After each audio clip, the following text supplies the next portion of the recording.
Hello दोस्तों, आप सभी का फिर से स्वागत है मेरे चैनल पर। तो चलिए फिर आज की कहानी को शुरू कर लेते हैं। कहानी बहुत ही इमोशनल है, अच्छी लगे तो लाइक कर देना और चैनल पर पहली बार चैनल को सब्सक्राइब कर देना। तो कहानी कुछ यूँ है। मेरा नाम विकास है। आज मैंने अपने पापा की वसीयत को कई बार पढ़ा था। 2 दिन पहले ही मुझे अमेरिका से अचानक इंडिया आना पड़ा, क्योंकि मुझे अपने पापा की डेथ की खबर मिली थी। अपने पापा के अंतिम संस्कार के बाद जब उनके वकील ने मुझे उनकी वसीयत दी, तो उसे देखकर मुझे बहुत गुस्सा आया था। मैं अमेरिका में ड्राइवर की नौकरी करता था। जो तनख्वाह मुझे मिलती रही, मैं अपनी मामूली से खर्चों के पैसे निकालकर सब हिंदुस्तान पापा को Received भेज देता Paytm था payment और वही of जमा करके 10 और कुछ अपने गांव की rupees. ज़मीन बेचकर मेरे पापा ने मुंबई जैसे शहर में घर और दुकान खरीद ली थी। मैं पिछले 10 साल से पैसे भेज रहा था। 18 साल की उम्र से ही मैं अमेरिका चला गया था और अब 28 साल का हो चुका हूँ। यूँ अचानक पापा की मौत का सुनकर वापस आने के लिए मेरी नौकरी भी छूट गई थी, क्योंकि वह लोग मुझे छुट्टी देने को तैयार ही नहीं थे। मुझे भी ये सहारा था कि जो भी पैसे मैंने घर भेजे थे, वह सब मेरे बाप ने मेरे लिए संभाल कर रखे होंगे। इसलिए मुंबई जाते ही कोई छोटा मोटा काम करके अपना घर बसा लूँगा। लेकिन पापा की वसीयत ने मेरे होश ही उड़ा के रख दिए थे। वसीयत में लिखा था कि अमेरिका जाने के लिए तुम्हें पैसों की ज़रूरत थी, इसलिए मैंने अपनी ज़मीनों का कुछ हिस्सा बेचकर तुम्हें पैसों का इंतज़ाम करके दिया था। इसलिए इस घर पर और पापा की बाकी जायदाद पर सिर्फ और सिर्फ साक्षी का हक है। तुम्हारा हिस्सा तुम्हें पहले ही मिल चुका है जब तुम अमेरिका गए थे। यह पढ़कर मेरा सर बुरी तरह से चकरा गया था। मेरी एक कम उम्र पागल बहन भी थी, जिसका पागल खाने में इलाज चल रहा था। पापा ने कैसे सब कुछ उसके नाम कर दिया था। यह इतनी बड़ी बात उस समय ना होती जब प्रॉपर्टी का कुछ हिस्सा ही साक्षी के नाम होता और मैं उस पागल से स्टैम्प पेपर पर साइन करवाकर सब कुछ अपने नाम करा लेता।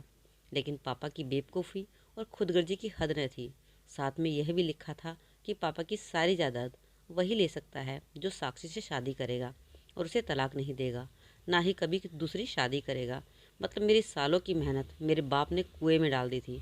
मेरे हाथ में एक फूटी कौड़ी तक नहीं छोड़ी थी। पापा की जायदाद अब करोड़ तक पहुंच चुकी थी, जो कभी उन्होंने लाखों की खरीदी थी।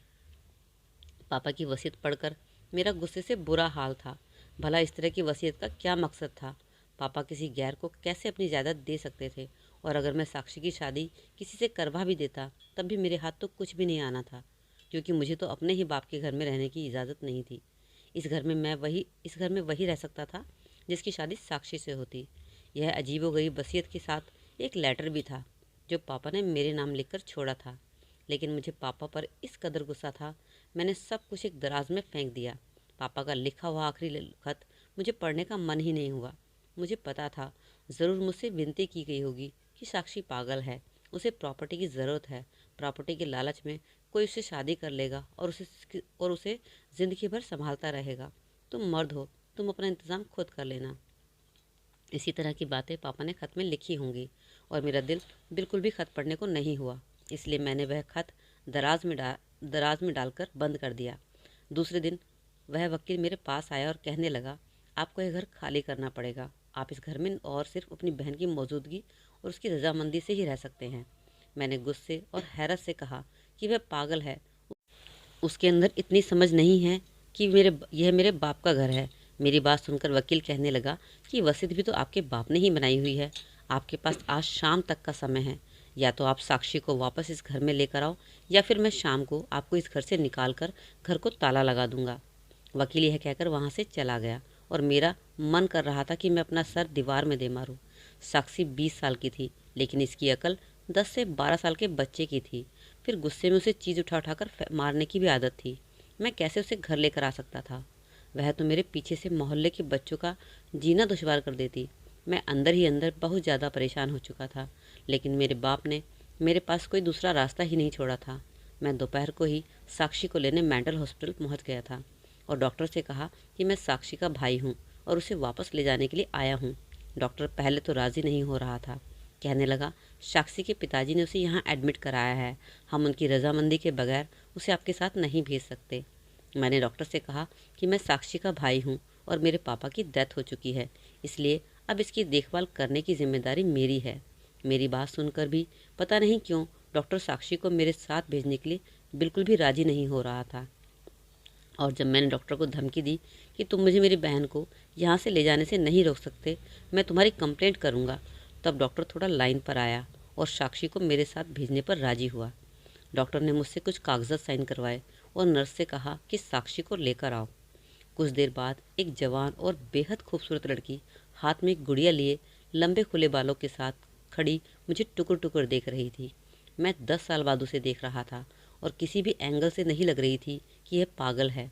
कोई भी उसकी खूबसूरती को देखकर उससे नज़रें हटाना नहीं भूल सकता था। 10 साल पहले देखा था, खूबसूरत तो वह तब भी थी, लेकिन अब तो उसका रंग रूप और भी निखर गया था। वह डरी सहमी सी मुझे देख रही थी। डॉक्टर ने कहा कि ये तुम्हारे भाई हैं, यह तुम्हें लेने के लिए आए हैं, तुम अब उनके घर पर रहोगी। यह सुनकर ना जाने क्यों उसकी रंगत उड़ गई थी। कहने लगी, मुझे कहीं नहीं जाना, मैं सिर्फ अपने पापा के पास जाऊंगी। मुझे मेरे पापा के पास ले चलो, पापा के अलावा मैं किसी के पास नहीं जाऊंगी। सब मुझे मारते हैं। मैं कौन सा उसे अपने घर पर लाना चाहता था। उसे घर ले जाना बस मेरी बहुत बड़ी मजबूरी थी। मैं साक्षी के सामने गया। मैंने कहा, साक्षी, मैं तुम्हारा विकास भाई, देखो, गौर से देखो और मुझे पहचानो। मैं तुम्हें पापा के पास ही ले चलूँगा, लेकिन फ़िलहाल अभी तुम्हें मेरे साथ घर पर ही रहना होगा। पापा भी बाहर गए हैं, जब आएंगे तो तुम्हें पापा के पास भी ले जाऊँगा। जब मैंने उसे याद दिलाया तो वह मुझे गौर से देखने लगी और फिर शायद मैं उसे याद आ गया था। वह एकदम से खुशी से चौंकी थी। मैंने कहा, हाँ, तुम्हारा विकास भाई। और फिर मैंने जेब से चॉकलेट निकाली, जिसे देखकर उसकी आंखों में चमक आ गई थी। मैंने कहा, साक्षी, मेरे साथ चलो, मेरे पास ऐसी बहुत सारी चॉकलेट्स हैं, मैं तुम्हें वह सारी दे दूँगा। मेरी बात सुनकर उसने मेरे हाथ से चॉकलेट ली और मेरे साथ जाने को तैयार हो गई। मैं उसे सबसे पहले बाज़ार ले गया। उसे अच्छी अच्छी कई ड्रेस खरीद के दी। वकील के आने से पहले उसका हुलिया कुछ ठीक कर देना चाहता था। वह मेरे साथ बहुत खुश थी। मैंने उसके लिए कुछ अच्छी ड्रेस खरीदी, लेकिन जैसे ही वापस जाने लगा, साक्षी की नज़र एक टॉय शॉप पर जाकर टिक गई। कहने लगी, मुझे खिलौने लेने हैं। वह मुझे विकास के बजाय विकास भाई कहकर बुलाया करती थी। वो मुझे उस टॉय शॉप पर ले गई। मुझे लगा एक खिलौना लेगी, लेकिन Received उसने Paytm बहुत से payment अलग of अलग तरीके के खिलौने 20 दिखाने शुरू कर दिए। rupees. मेरे पास इतने पैसे फ़िलहाल जेब में नहीं थे। मैंने साक्षी को बड़े प्यार से कहा कि अभी तुम एक डॉल ले लो, मैं तुम्हें कल बहुत सारे खिलौने लेकर दूंगा। लेकिन वह ज़िद करने लगी और फिर मुझे उस पर गुस्सा आने लगा। मैंने उससे सारे खिलौने छीन कर वापस रखे। उसका हाथ पकड़कर उसे ज़बरदस्ती गाड़ी में बिठाकर घर ले आया। वह किसी बच्चे की तरह ज़िद कर रही थी और ज़ोर ज़ोर से रो रही थी। मैं 1 घंटे में ही उस पागल लड़की की हरकतें देखकर परेशान हो चुका था। मुझे अपने मरे हुए बाप पर भी गुस्सा आने लगा था। ना जाने मुझे किस मुसीबत में डालकर चला गया था कि मैं उसकी दूसरी पत्नी की पागल बेटी को संभालता रहूं। मजबूरन उसे बर्दाश्त करना पड़ रहा था। साक्षी मेरी सौतेली माँ के पहले पति से थी। मैं 10 साल का था जब मेरी माँ इस दुनिया से चली गई थी। मेरे पापा ने दूसरी शादी की। मेरी सौतेली माँ जब दुल्हन बनकर इस घर में आई तो वह 3 महीने की बच्ची को भी साथ लाई थी, जो देखने में कोई जापानी गुड़िया जैसी लगती थी, लेकिन थी ज़रा बावली सी। मेरे पापा ने मुझसे कहा था, इसे आज से अपनी बहन समझना, लेकिन मैंने गुस्से से कह दिया था कि यह लड़की मेरी बहन नहीं है। मैं कभी बहन नहीं मान सकता। मुझे ना तो सौतेली माँ कभी अच्छी लगी थी और न ही मेरी सौतेली बहन। मैं उन दोनों माँ बेटी से बिल्कुल भी बात नहीं करता था। खाना खाने के बाद कमरे में चला जाता या फिर बाहर अपने दोस्तों के साथ चला जाता। स्कूल से आने के बाद मेरा यही रूटीन होता था। मैं हमेशा माँ बेटी को इग्नोर करता था, लेकिन मुझे इस साक्षी नाम की बच्ची से नफ़रत उस समय महसूस होने लगी जब मेरा सगा बाप मेरे बजाय उससे ज़्यादा मोहब्बत करता था। उसे गोद में उठाए उठाए फिरता जैसे वह उसकी सगी बेटी हो, और मैं सौतेला। यह सब देखकर मेरा खून खौलता था।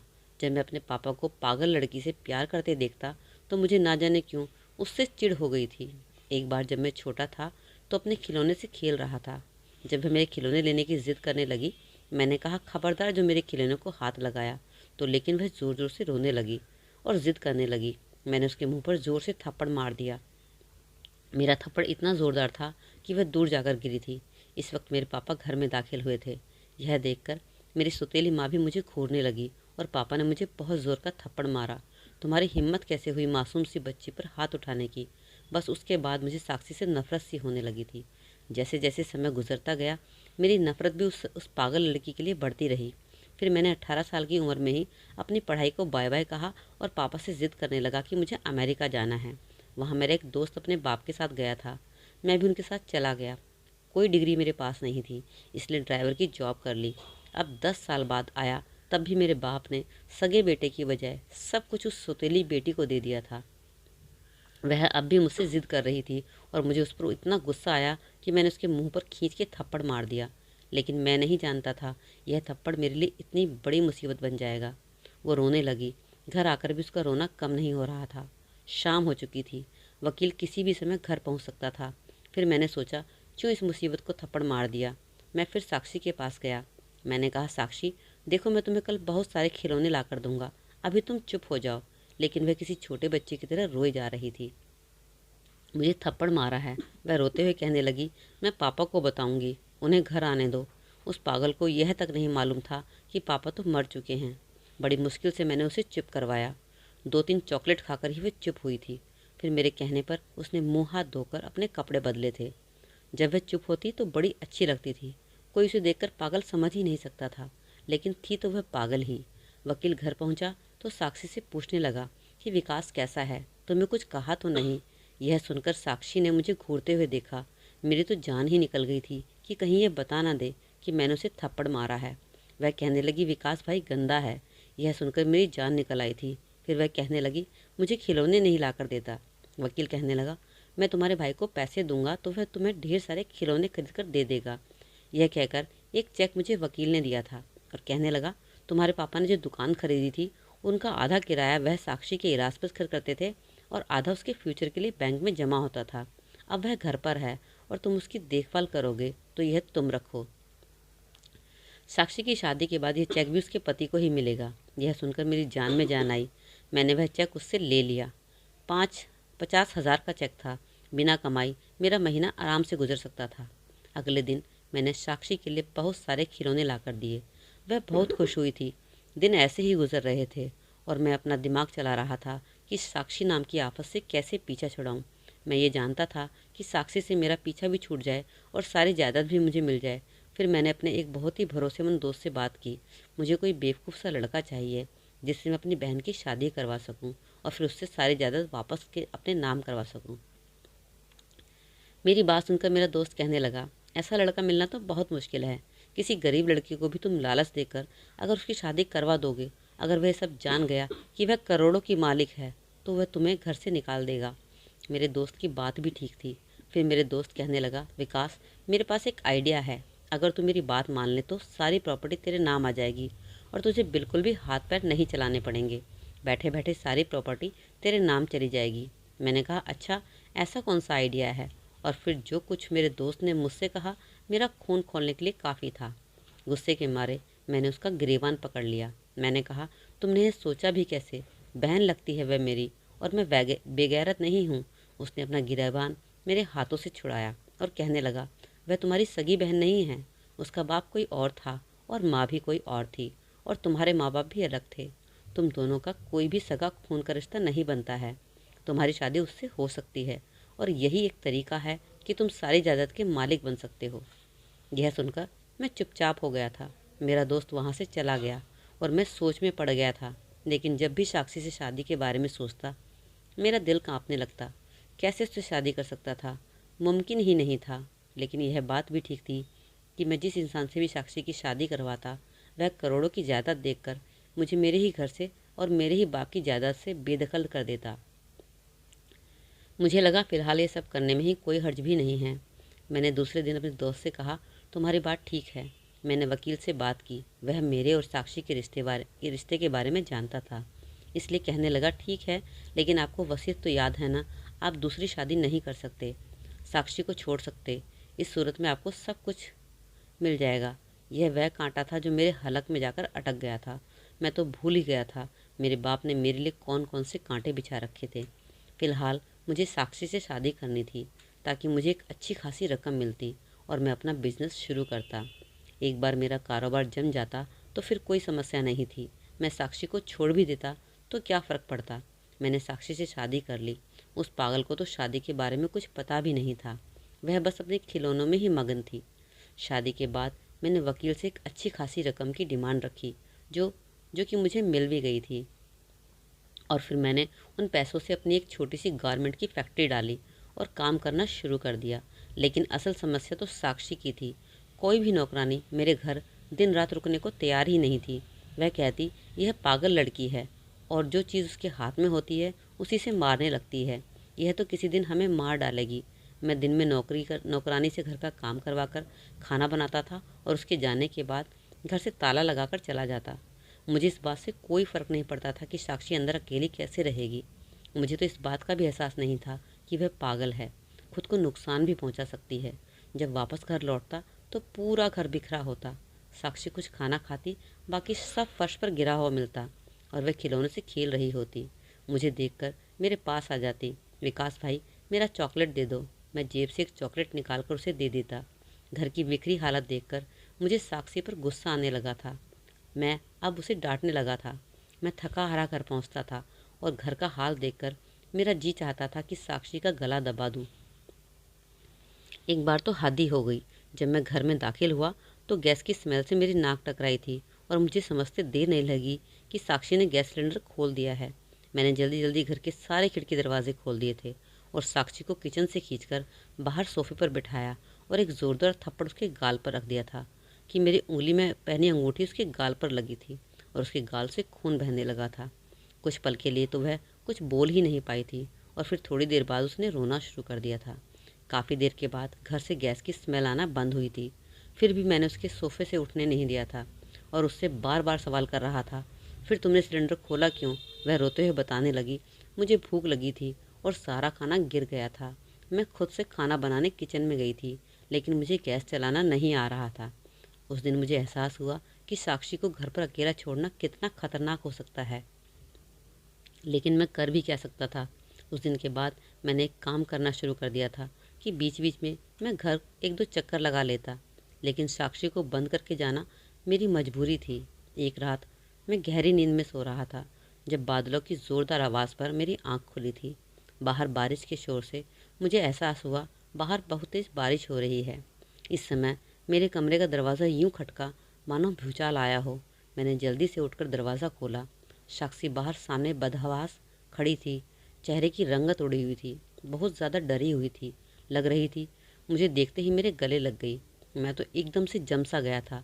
अब जब साक्षी के साथ मेरा रिश्ता बदल गया था तो साक्षी की हरकत पर मेरे दिल की धड़कन अजीब तरह से धड़क उठी थी। मैंने एक झटके से साक्षी को खुद से दूर करना चाहा। मैंने गुस्से से साक्षी से कहा कि यह क्या हरकत थी। साक्षी कहने लगी, विकास भाई मुझे डर लग रहा है। मैंने कहा, पीछे तो हटो और मुझे भाई मत कहा करो, सिर्फ विकास कहकर बुलाया करो। लेकिन साक्षी बहुत ज़्यादा डरी हुई थी। उसे इतना डरा हुआ देखकर मैंने पूछा, साक्षी क्यों डर लग रहा है? वह मुझसे अब भी चिपकी हुई थी। मैंने मुश्किल से उसे खुद से अलग किया था। कहने लगी, बारिश से डर लग रहा है। वह बुरी तरह से काँप भी रही थी। उसकी हालत यह थी कि ना जाने उसे क्या हो जाएगा। मैंने उसे अपने बेड पर लिटा दिया। वह मेरा हाथ पकड़कर लेट गई। कुछ देर में वह सो भी गई थी, लेकिन मुझे नींद नहीं आ रही थी। इस बात में कोई शक नहीं था कि वह बहुत ही खूबसूरत थी। मैं जितना यह चाहता कि उसकी तरफ ना देखूं, लेकिन मेरी नज़र पूरे कमरे में घूमकर फिर उस पर ही जाकर टिक जाती। मैंने जब देखा कि वह गहरी नींद में सो गई है तो अपना हाथ उसके हाथों से खींचा और सोफे पर जाकर लेट गया। काफ़ी देर तक सोने की कोशिश करता रहा, लेकिन नींद नहीं आ रही थी। उन्हीं दिनों मेरी फैक्ट्री में एक लड़की जॉब करने लगी थी जो अच्छी खासी खूबसूरत थी। मुझे भी अच्छी लगने लगी थी। बहुत जल्द ही हमने एक दूसरे से शादी करने का इरादा कर लिया। एक बार मैं उसे अपने घर ले गया। उसे देखकर साक्षी के माथे पर बल पड़ गए थे। कहने लगी, यह मेरे घर क्यों आई है? इसे बाहर निकालो। यह सुनकर कविता मुझे देखने लगी और कहने लगी, विकास तुमने क्यों एक पागल लड़की को घर में रखा हुआ है? मैंने कहा, मेरी मजबूरी है।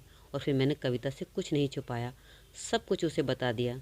कविता कहने लगी, जल्द से जल्द इससे पीछा छुड़ाओ। मैं शादी के बाद इसे बिल्कुल भी बर्दाश्त नहीं करूँगी। मैं यह सुनकर चुप हो गया था।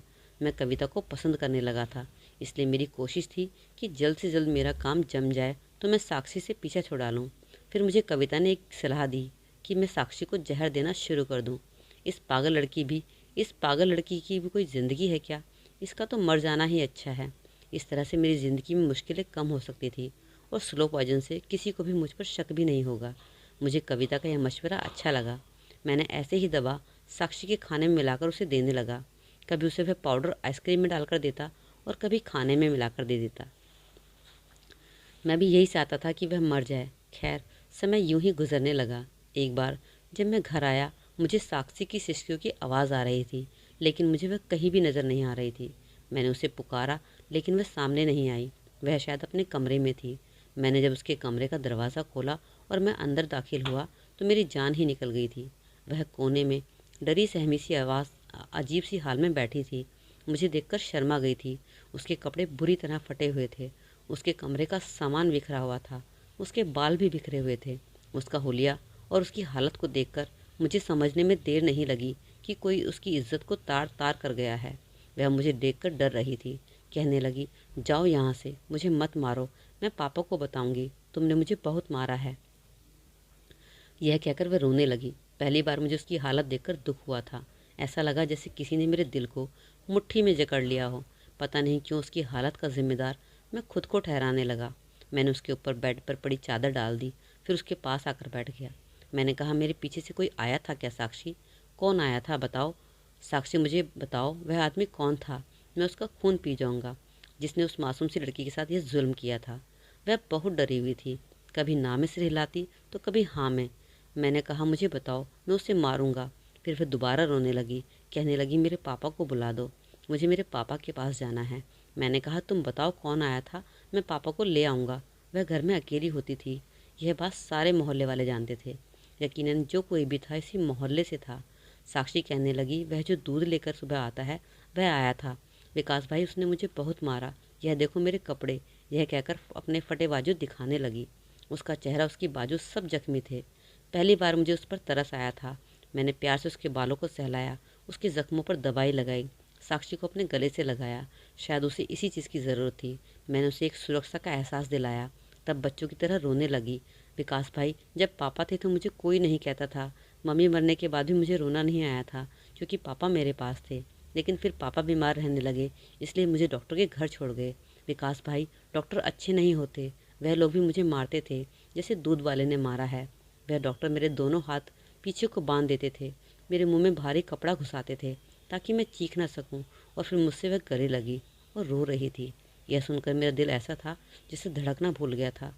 मैंने तो कभी सोचा भी नहीं था कि मेरे बाप की बीमारी में साक्षी को कौन संभालेगा, क्योंकि मेरे अमेरिका जाने के बाद साक्षी की माँ को टीबी की बीमारी थी और हालत इतनी ख़राब हो गई थी और वो इसी से मर भी गई थी। फिर पापा ही साक्षी को संभालते थे, और जब पापा की तबीयत ख़राब हुई तो साक्षी को मेंटल हॉस्पिटल में दाखिल करवा दिया था, और वहाँ उसके साथ न जाने क्या क्या जुल्म होता रहा। मुझे याद आने लगा कि डॉक्टर बिल्कुल भी राज़ी नहीं था कि मैं साक्षी को अपने साथ लेकर आऊँ, क्योंकि वह साक्षी के साथ जुल्म करता था। रात भर में सोते हुए साक्षी डर रही थी। कभी रोने लगती, कभी ये कहती कि मेरे पास मत आओ, मैं पापा को बता दूंगी, वह तुम्हें मारेंगे। पहली बार मुझे लगा कि जो उस बेजुबान और मासूम लड़की के साथ मैं कर रहा हूँ वह बड़ा जुल्म है। मैं अपनी ज़िंदगी की खातिर उसे जान से मारने की तरकीब सोच रहा था। अब मुझे अपने पापा की वसीयत समझ आई थी। उन्होंने क्यों मुझे पर इतनी पाबंदी दी थी। अचानक मुझे अपने पापा का लिखा हुआ खत याद आया। मैंने उठाकर अलमारी की दराज खोला और वह खत निकाला। उसे खोलकर देखा तो मेरे पापा ने मुझसे हाथ जोड़कर विनती की थी कि तुम साक्षी से शादी कर लेना, उसे सुरक्षा देना, क्योंकि मुझे तुमसे ज़्यादा किसी और पर भरोसा नहीं है कि तुम ही साक्षी को पनाह दे सकते हो। कोई साक्षी की प्रॉपर्टी के लालच में उससे शादी तो कर लेगा, लेकिन उससे वह मोहब्बत और प्यार तवज्जो नहीं देगा जो तुम दे सकोगे। साक्षी मेरी सगी बेटी तो नहीं है, लेकिन मैंने हमेशा उसे अपनी बेटी बनाकर पाला है। उसकी मरती हुई माँ से वादा किया था कि मैं साक्षी को कभी अकेला नहीं छोड़ूंगा। जब मैं बीमार था तो साक्षी की देखभाल की परेशानी होने लगी थी। मैं अकेला बीमार इंसान साक्षी की देखभाल नहीं कर सकता था, और फिर मैंने तुम्हें कई बार कॉल किया कि तुम वापस हिंदुस्तान आ जाओ, लेकिन तुम मेरी बात को हर बार इग्नोर कर देते थे कि तुम्हें छुट्टी नहीं मिल सकती। तुम्हारा इंतज़ार करते करते मैं मौत की दहलीज पर आकर खड़ा हो गया हूँ। साक्षी का इस भरी दुनिया में कोई नहीं है। मरने से पहले मैं जो वसीयत लिख रहा हूँ उसे सुनकर शायद तुम्हें दुख लगे, लेकिन मेरा खत पढ़कर तुम्हें मेरी वसीयत समझ में आ जाएगी। साक्षी को अपना कर उसे सुरक्षा देना और ज़िंदगी भर उसका साथ निभाना। साक्षी में अभी बचपना है, वह अपनी उम्र के हिसाब से छोटी है, बच्चों वाली हरकतें करती है, लेकिन अगर तुम उसका बाहर जाकर किसी अच्छे डॉक्टर से इलाज कराओगे तो वह ठीक हो सकती है। मैं खुद ही उसका इलाज करता, लेकिन मेरी ज़िंदगी ने मुझे इतनी मोहलत ही ना दी। हाथ जोड़कर विनती है कि अपने मरते हुए बाप की बात मान लेना। मैंने वह खत वापस रख दिया। साक्षी अभी सोई हुई थी, मगर नींद में बुरी तरह से कांप रही थी। जिस तकलीफ से वह गुजरी थी वह छोटी नहीं थी। मैं अपने बाप को गलत समझ रहा था, जब मेरे बाप बीमार थे तो साक्षी की देखभाल के लिए किसी अपने की ज़रूरत थी। वह मुझे बार बार बुलाते थे, लेकिन मैं छुट्टी ना मिलने की वजह से उनकी बात को इग्नोर कर देता था। लेकिन मुझे नहीं पता था कि साक्षी के साथ इतना बड़ा जुल्म हो जाएगा। पापा ने मजबूरी में साक्षी को मेंटल हॉस्पिटल में एडमिट करा दिया था और वहाँ उसके साथ जुल्म हुआ था, और इस सब का कसूरवार मैं खुद को समझ रहा था। अगर मैं समय से घर आ जाता तो साक्षी के साथ ये सब कुछ ना होता। सुबह सुबह दूध वाला जब दूध देने आया तो मैंने उसकी अच्छे से खातिरदारी की और फिर उसके बाद पुलिस के हवाले कर दिया। और यह देखकर साक्षी बहुत खुश हुई। मुझसे कहने लगी, हाँ मारो इसे मारो, इसने मुझे बहुत मारा। मैंने भी उस दूध वाले को लहूलुहान करके रख दिया। रात को जब मैं साक्षी को खाना खिलाने लगा और निवाला उसके मुंह में दिया तो वह कहने लगी, विकास भाई आज इसमें पाउडर नहीं डालोगे। उसकी बात ने मुझे अंदर से हिला दिया। मैं साक्षी के बचपने का फ़ायदा उठाकर उसे छुपकर स्लो पॉइज़न खाने में डालता था, बल्कि उसके सामने ही थोड़ा सा पाउडर उसके खाने की चीज़ों में भी डाल देता था, क्योंकि मुझे पता था यह पागल है, इसको कुछ समझ नहीं आएगा। और आज जब उसने कहा तो मैं अपने आप से नज़र ही नहीं मिला पा रहा था। मैंने ना में सर हिला दिया। साक्षी कहने लगी, तुम भी तो चाहते हो ना कि मैं मर जाऊं। उसकी बात सुनकर मैंने अचानक उसकी तरफ देखा। वह ये बात कैसे जानती थी कि वह कहने लगी, मैं सबको बुरी लगती हूँ, बस पापा को ही अच्छी लगती हूँ। मुझे पता है मैं वह पाउडर खाऊंगी तो मैं मर जाऊंगी। तुम्हारी दोस्त उस दिन तुमसे यही तो कह रही थी।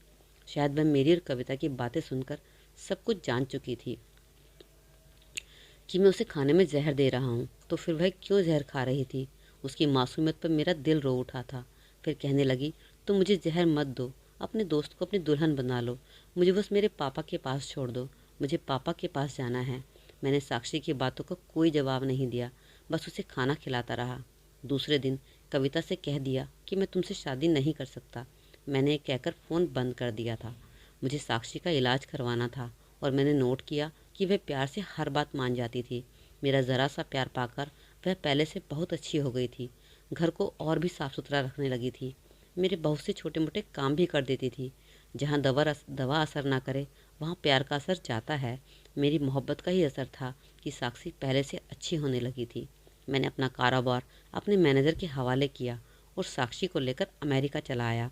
वहाँ मैंने एक अच्छे डॉक्टर से साक्षी का चेकअप करवाया और साक्षी का इलाज चलने लगा। धीरे धीरे वह ठीक होने लगी। उसको हमारे रिश्ते के बारे में भी समझ आने लगा था। मैंने उसे पापा के बारे में भी बता दिया कि पापा इस दुनिया में नहीं हैं। पहले तो वह बहुत रोई थी, लेकिन जल्दी ही वह संभल भी गई। अब मुझे विकास भाई नहीं विकास कहकर बुलाया करती थी, क्योंकि उसे हमारे रिश्ते की समझ आ गई थी। पूरे 6 महीने के बाद जब मैं अमेरिका से घर वापस आया, उस समय साक्षी बिल्कुल ठीक हो चुकी थी और इन 6 महीनों में साक्षी का ध्यान रखते हुए उसकी मोहब्बत में मैं पूरी तरह डूब चुका था। साक्षी भी मेरे बिना एक पल भी नहीं रह सकती थी। हमेशा ही मेरे साथ लगी रहती और मुझसे कहती, मुझे छोड़कर मत जाना विकास, मैं मर जाऊंगी। मैंने भी साक्षी से वादा किया था कि मैं तुम्हें छोड़कर नहीं जाऊंगा। जब मैं और साक्षी अंदर कमरे में दाखिल हुए तो कमरे की डेकोरेशन देखकर साक्षी चौंक पड़ी और फिर अगले ही पल उसके चेहरे पर शर्म की लाली दौड़ गई थी। मैंने अपने दोस्त को अपने आने की खबर दे दी थी और मैंने उसे समझा दिया था कि उसे क्या करना है। हमारी शादी को 8 महीने होने वाले थे और अभी तक मैंने साक्षी को छुआ भी नहीं था। साक्षी पूरी तरह ठीक थी और अब मैं उसके साथ अपनी शादीशुदा ज़िंदगी की शुरुआत करना चाहता था। आज की रात हमारी सुहाग रात भी थी। मेरे दोस्त ने सारी तैयारी कर रखी थी और जैसे ही कमरे में दाखिल हुए तो गुलाबों की महकती हुई खुशबू ने साक्षी को चौंका दिया। उसके चेहरे पर छाई शर्म की लाली और झुकी पलकें मेरा दिल बेकाबू कर गई। मैं साक्षी को बाजू से पकड़कर बिठाया। मैंने साक्षी से कहा कि आज की रात हमारी ज़िंदगी की नई शुरुआत है। इससे पहले जो भी कुछ मैंने तुम्हारे साथ किया, आशा करता हूँ तुम मुझे माफ़ कर दोगी। उसने कहा, मैं तो तुम्हें कब की माफ़ कर चुकी हूँ विकास, और दिल से तुम्हें स्वीकार भी कर चुकी हूँ। मैंने मुंह दिखाई में साक्षी को सोने की चेन दी जिस पर वी और एस बना हुआ था। मैंने स्पेशल साक्षी के लिए बनवाई थी और इस गिफ्ट को पाकर साक्षी की आंखों में आंसू आ गए थे और खुशी के मारे मुझसे लिपट गई थी। मैंने भी अपनी बाहों के घेरे में कस के भर लिया था। यह रात हमारी ज़िंदगी की यादगार रात बन गई। आगे हमारी ज़िंदगी बहुत ही खूबसूरत होने वाली थी। तो दोस्तों, कहानी कैसी लगी ज़रूर कमेंट कीजिएगा। अच्छी लगी तो लाइक कर दिया होगा आपने और सब्सक्राइब कर लीजिए चैनल को। तो मिलते हैं इसी कैसी कहानी के साथ में एक नई वीडियो में। तब तक के लिए टेक केयर, बाय बाय।